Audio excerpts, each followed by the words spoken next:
Dan uwa, babu sana'ar da bayan arziki da ita. Kar ka yadda ka raina sana'arka. Duk mutanen da kaga sun zama wani abu a duniya sai da suka jajirce, suka mutunta irin abin da suke yi. Sana'a mutuncin rayuwa ce.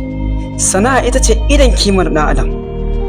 Ka mutunta sana'arka ko a ina kake, kuma ka mutunta irin abin da kake yi. Kar ka yadda wani ya raina maka sana'a. Rike sana'arka da daraja, domin ita ce darajarka. Babu abin da ya fiye ma sana'ar ka mutunci. Duk wanda zai mutunta ka, to akan abin da kake yi ne zai mutunta ka.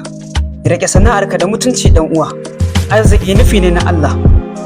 Sana'a tana zama silar arziki ne idan har ka mutunta abin da kake yi a matsayin sana'a. Arziki kuma yana zuwa daga Allah ne. Sa'annan idan har ka jajirce wurin nema kuma ka haɗa da roƙon Ubangiji. Sana'a mutuncin ɗan adam. Mutunta sana'arka dan uwa. Sana'a ita ce rayuwa.